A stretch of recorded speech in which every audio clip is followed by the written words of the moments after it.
Hello guys, this video will show you how to use the Versace Pivot Align script in 3ds Max to flatten things out at an angle.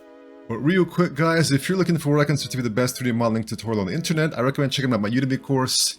It's got tutorials on Blender, 3ds Max, CAD programs such as Plasticity and Moai 3D, and a lot of ZBrush as well. So if you want to master a variety of programs to really bring your skills up to the next level and master 3ds Max, Blender, ZBrush, and Plasticity, be sure to check out that course, link is in the description. Let's continue.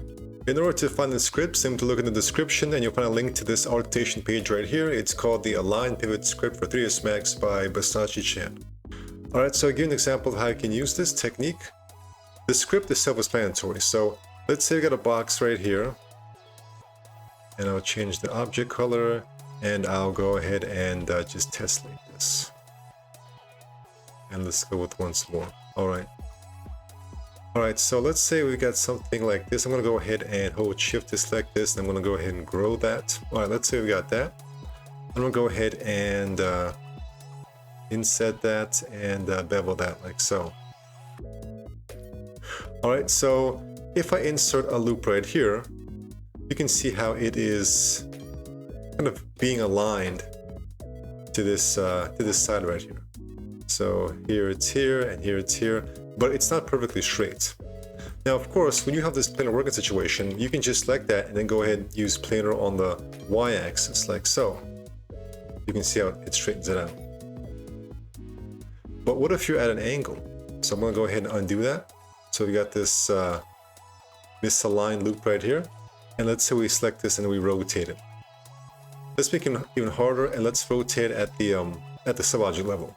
Because if you rotate the object level, guys, if you use line on the y-axis, it's still going to work just fine because you're rotating the whole object, unless of course we reset the x value.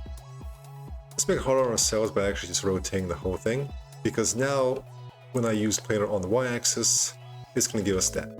That option no longer works because we rotate it. This is where having the Versace script comes in handy. So first thing I want to do is select a vertex, face, or an edge with how I want this to be aligned.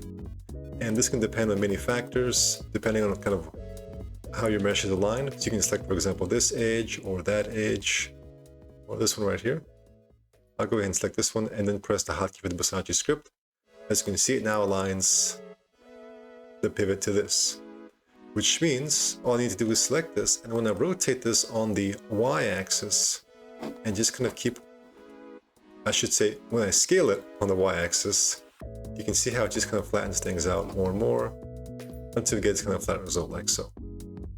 So guys, that is a very nice way to use this script and to just very quickly flatten things out with zero fuss. This is an amazing script because you can just select anything here. You can select this edge right here, and when you press the hotkey for it multiple times, you will get this very nice result right here. So you can actually kind of move it like that, so it's perfectly aligned to this. So it's a very useful script. Alright, I'll give you another example here. Alright, I'm going to go ahead and let's say I'll move this up, I'll move this down. Alright, so as you can see, we got this kind of a misalignment here. The first thing I want to do is select, I'll show another feature of the script which allows you to actually lock the pivot in place. So if I select this face right here, or let's say this face, and use the Versace script, it's going to have the proper orientation, but here's the problem. When I select this, and when I scale it, it will be flattened, which is great, but it's not going to be flattened in exactly the same position as this right here. In fact, to demonstrate, let me make this more extreme. Let me go ahead and really move this here to show you what the problem is. Alright, so I will go ahead and hold shift, left click to select that. Alright, so we've got the proper orientation and I can scale it now. But you see what the problem is, it's not going to be at the same Z position as a face right here.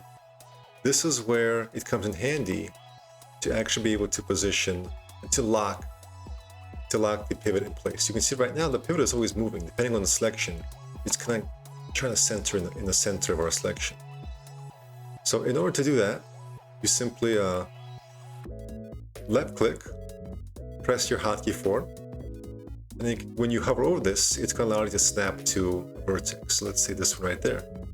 Now, regardless of what I select, the pivot will be right there. Which means now, if I go ahead and make that same selection, now I'm going to be scaling it on that Z position, which means as I scale it now, as you can see, it's going to be scaling and it's going to be flattening out at that same position. So that's a very helpful hotkey right there. Once again, to do that, left click, press your hotkey, and then you can go ahead and activate snap. And when you let go of the left click, it's now right there. Once again, it's going to go into customize hotkey editor. So here we have, for example, actions. Let's see. Okay, so it's not Versace, it's align. There we go. Align pivot Versace, which I've got set to Control-Shift-A. So that's how you can do that right there, guys. Thank you for watching and take care.